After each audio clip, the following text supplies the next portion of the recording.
Selamat sore teman-teman, rekan-rekan media pers yang sudah hadir.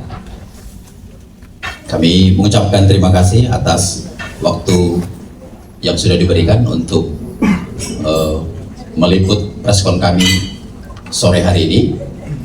Yang pertama sekali, perkenalkan, kami penasihat hukum dari kantor Johannes Oberlin Luban Tobing. Di samping saya yang baju pakai jas biru itu ada Bang Asido Huta Barat, Dr. Asido Huta Barat. Yang di sebelah kanan saya ada Dr. Febri. Yang di ujung ada Mbak Evi. Hari ini kami secara resmi berdasarkan surat kuasa khusus, kami diberikan tugas untuk melakukan preskon hari ini mendampingi Ibu Heni Purnamasari dan Bapak Iwa. Baik, teman-teman semua, yang pertama maksud dan tujuan kami melakukan preskon ini bahwa teman-teman sudah mengetahui hampir 3 minggu ini begitu banyak berita yang cukup viral, yang sangat viral, sangat menyudutkan, menuding nama Ibu Heni Purnamasari. Bahkan ini sudah menyangkut kepada pribadi, kepada keluarga dan kepada perusahaan yang sedang dia pimpin. Maka izinkan kami menyampaikan salah satu tujuan kami untuk menyampaikan ini. Yang pertama, klarifikasi terkait adanya produk etiket biru. Yang kedua, klarifikasi tentang pencabutan izin apoteker atas nama Ibu Heni Purnamasari. Yang ketiga, klarifikasi tentang segel terhadap pabrik dan peredaran produk berbahan berbahaya dan tuduhan mafia skincare. Yang keempat, langkah-langkah hukum yang akan diambil oleh tim kuasa hukum terhadap informasi hoax atau berita bohong. Baik, sebelum kami melanjutkan untuk penjelasan pada poin-poin tersebut, kami memberikan waktu dan kesempatan kepada Ibu Heni Purnamasari. Silakan Ibu Heni. Bismillahirrahmanirrahim. Assalamualaikum warahmatullahi wabarakatuh. Waalaikumsalam warahmatullahi wabarakatuh. Rekan-rekan media yang saya hormati, saya bersama tim lawyer ingin memberikan penjelasan mengenai beberapa poin penting terkait fitnah, tudingan, berita biadab yang saat ini berkembang dan ramai dibicarakan, yang tidak lain tujuannya ingin menjatuhkan bisnis saya. Dan ini merupakan persaingan usaha yang tidak sehat. Selama 3 minggu terakhir, saya berusaha menahan diri, tidak berkomentar terhadap berbagai fitnah, tudingan, berita biadab di media sosial. Alasan saya baru berbicara sekarang karena saya masih dalam proses pemulihan pasca melahirkan. Selain itu, di tengah situasi ini, saya harus menjaga kesehatan mental dan fisik saya agar tidak berpengaruh buruk terhadap anak-anak saya.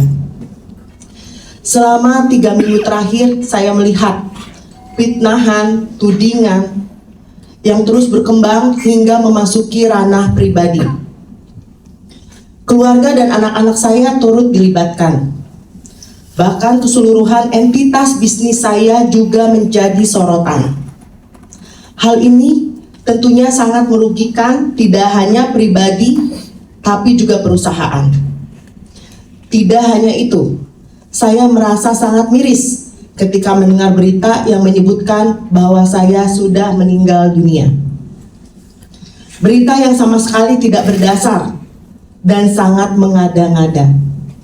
Oleh karena itu, kehadiran saya di sini adalah untuk mengklarifikasi semua hal tersebut. Saya juga ingin menegaskan bahwa apa yang terjadi ini sudah mengarah kepada pembunuhan karakter. Dan saya menyimpulkan sesungguhnya semua ini adalah ingin menjatuhkan bisnis saya dan merupakan persaingan usaha yang tidak sehat, sangat tidak sehat, sangat kejam. Sangat keji sekali fitnah semuanya. Selama 3 minggu ini saya berpikir, biarlah saya yang dicaci maki dan difitnah. Tapi saya harus memikirkan nasib ribuan karyawan saya yang menggantungkan hidupnya pada perusahaan-perusahaan yang saya bangun. Mereka adalah orang-orang yang mencari nafkah untuk keluarga mereka. Dan ini adalah tanggung jawab besar bagi saya. Baik, untuk detail lebih lanjut, tim kuasa hukum saya akan menjelaskan secara rinci mengenai langkah-langkah hukum yang diambil dan fakta-fakta yang perlu diketahui untuk mencegah misinformasi. Sekian dari saya. Wassalamualaikum warahmatullahi wabarakatuh. Baik, terima kasih Ibu Heni atas waktu dan kesempatan. Baik, teman-teman media, yang perlu kami sampaikan bahwa kenapa berita ini menjadi viral. Bahwa dalam pemberitaan berita yang viral itu disebut ada mafia skincare. Nah, kata-kata mafia skincare ini pertama-tama dimunculkan pada podcastnya saudara Richard Lee dan saudara Dr. Oki. Jadi kami sudah periksa seluruh podcastnya, media-media yang sudah mereka keluarkan itu kami sudah teliti dengan baik, dengan baca bahwa mafia skincare itu mereka sebutkan dalam kalimat-kalimat mereka. Nah, sebelum penjelasan saya harus sampaikan dulu buat teman-teman media semua. Kata-kata mafia ini kan sungguh tudingan yang luar biasa kan. Ini suatu kekejian yang luar biasa. Saya coba mengartikan apa arti kata mafia. Mafia itu artinya perkumpulan rahasia yang bergerak di bidang kejahatan. Nah, jadi tuduhan ini sudah sangat keji sekali. Jadi mafia itu bisa secara beberapa orang atau bisa juga bersekutu atau dengan berkelompok. Nah, klarifikasi yang perlu kami sampaikan pada poin pertama bahwa beredarnya racikan yang berlabel beretiket biru. Jadi teman-teman sekalian, saya sampaikan, Ibu Heni Purnamasari ini kan adalah seorang apoteker. Jadi yang namanya seorang apoteker itu tentu punya izin Bapak Ibu. Dan kemudian Ibu Heni ini karena apoteker dia punya kewenangan untuk namanya meracik, membuat suatu formula atau membuat suatu obat gitu ya. Tetapi tentu berdasarkan resep dari dokter atau resep dari pesanan dari apotek. Jadi tugasnya seorang apoteker ketika selesai diracik obat itu, formula itu misalnya obat itu ya. Nah, habis itu ditempelkan pada kemasan itu namanya etiket biru, itu yang berlogo biru itu. Arti karena itu memang obat adalah obat keras. Nah, jadi ini boleh dipergunakan, boleh sepanjang menggunakan resep dokter. Nah, tugasnya seorang apoteker meracik, membuat formula itu, maka diserahkan kepada lebih lanjut kepada apotek. Apotek tentu yang punya klinik farmasi. Jadi tugasnya Ibu Heni sebagai apoteker sampai di situ saja. Maka dalam perjalanan menjadi viral berita itu ketika ditemukan ada formula racikan beretiket biru dipergunakan tidak menggunakan resep dokter yang beredar di pasaran. Tegas kami sampaikan, itu bukan tanggung jawab Ibu Heni. Bahwa pada kesempatan ini kami sampaikan dengan tegas juga, Ibu Heni ini punya klinik, punya juga pabrik. Nah, Ibu Heni coba untuk perjanjian-perjanjian, Ibu Heni ini begitu banyak distributor dan resellernya. Ketika yang namanya yang beretiket biru itu hanya boleh dipergunakan kalau menggunakan resep dokter. Jadi, dan itu tidak bisa diperjualbelikan secara sembarangan. Jadi untuk seluruh kontrak perjanjian kesepakatan dengan seluruh distributor kita, seluruh reseller kita, itu kita mengikat ada perjanjian bahwa itu tidak diperjualbelikan dan itu tidak bisa dipergunakan tanpa tidak menggunakan resep dokter. Jadi cukup tegas ya. Maka kalau ada berita viral mengenai etiket biru yang beredar, tentu itu di luar tanggung jawab Ibu Heni. Nah, yang menjadi persoalan hari ini teman-teman semua, bahwa etiket biru itu ditemukan beredar langsung kepada pengguna, kepada konsumen. Nah, karena beritanya viral, sampailah ini kepada BPOM sebagai badan pengawas. Nah, ketika menjadi viral, BPOM turun ke Sumedang, mereka melakukan pemeriksaan.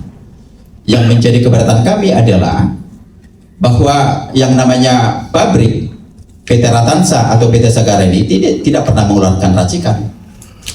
Tidak ada racikan dikeluarkan di pabrik, karena ini adalah sifatnya kosmetik gitu loh ya. Nah, tapi dilakukan pemeriksaan. Dalam pemeriksaan itu ya tentu namanya pabrik, tentu ada mekanisme-mekanisme yang masih kurang secara administrasi. Nah, ditemukan BPOM memang ada kita pelanggaran administrasi terkait beberapa produk-produk kosmetik kita. Ada beberapa item yang ditemukan sehingga BPOM mengeluarkan keputusan untuk mengamankan sementara produk item-item itu. Ada beberapa item. Itu menjadi poinnya. Jadi diamankan. Diamankan itu maksudnya bahwa memang ini sementara karena memenuhi persyaratan administrasi yang kalau dalam bahasanya di pabrik itu atau di BPOM itu untuk memenuhi persyaratan administrasi yang namanya CAPA. Jadi tidak lama, belum lama, berapa 2 hari yang lalu kami sudah langsung datang ke BPOM, ketemu langsung dengan Direktur Pengawasan Kosmetik, bahwa seluruh permintaan pada pemeriksaan yang diberikan oleh BPOM, PT Sagara dan PT Ratansa sudah memenuhi, sudah menyerahkan itu dengan baik kepada BPOM. Artinya CAPA itu sudah selesai dilaksanakan. Nah, keberatan kita tentu yang menjadi persoalan muncul itu di dalam website resminya BPOM. Coba websitenya mana? Nanti bahan ini akan saya serahkan ke teman-teman semua. Nah, dalam rilisnya itu disebutkan hasil pengawasan dan tindak lanjut BPOM terhadap pemberitaan Mabia Skincare. Nah, ini kata-kata Mabia Skincare-nya lagi nih. Jadi belum ada pemeriksaan, belum ada apa-apa. Pemeriksaan yang kuat, hasil keputusan. Nah, sementara sampai hari ini ketika BPOM melakukan pemeriksaan di PT Sagara di Ratansa, sampai hari ini tidak ada menemukan bahan berbahaya. Tidak ada produk berbahaya seperti yang disebutkan Saudari Nikita Mirjani itu. Disebutkan katanya ada mengandung bahan hidrokinon, ada merkuri. Wah, ini tudingan-tudingan luar biasa nih. Ini sampai hari ini clear kami sampaikan, ini perusahaan besar, Bapak Ibu sekalian. Perusahaan besar ini tentu mengikuti segala peraturan perundang-undangan dari Kementerian Kesehatan, mengikuti aturan dari BPOM. Nah, jadi kalau sampai hari ini BPOM tidak menemukan bahan kandungan yang disebut berbahaya itu. Nah, kalau sampai ditemukan bahan yang berbahaya, ya tentu BPOM sudah menguji juga memang tidak ditemukan ada bahan berbahaya, hidrokinon atau merkuri, sebagaimana yang menjadi berita viral. Nah, jadi kalau ditemukan bahan yang berbahaya itu, nah hari ini Ibu Heni tidak akan hadir di sini nih. Pabriknya pun sudah bisa ditutup tuh, kalau memang terjadi pelanggaran hukum kan gitu ya. Jadi memang clear bahwa bahan-bahan itu tidak pernah ditemukan oleh BPOM di perusahaan Ratansa maupun Sagara. Gitu ya teman-teman. Terus untuk yang kedua, kami perlu klarifikasi menyampaikan bahwa katanya Ibu Heni izin apotekernya sudah dicabut. Jadi mungkin teman-teman nanti kami bantu memberikan, bisa dicek di website bahwa Ibu Heni sampai hari ini masih tetap jadi apoteker dan izinnya itu sampai 18 November 2027. Jadi tidak benar diberitakan bahwa izin apotekernya sudah dicabut. Nah, ini ada izinnya nih teman-teman semua nih. Ya, karena harus kami tegaskan, si saudari Nikita Mirjani itu menyebutkan dalam live streamingnya bahwa Ibu Heni sudah dicabut izin apotekernya. Ya, jadi ternyata itu tidak benar.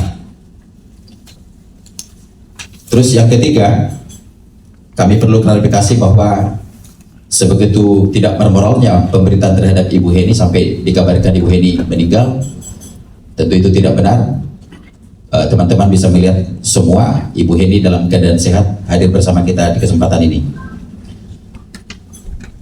Yang keempat, klarifikasi terhadap pabrik PT Ratansa Purnama Abadi dan PT Sagara Purnama disegel karena menggunakan bahan berbahaya. Nah, jadi seperti yang saya jelaskan tadi, karena dalam beberapa item-item produk yang ditemukan lagi sedang dalam perbaikan secara administrasi, itu saja yang sedang diamankan oleh BPOM.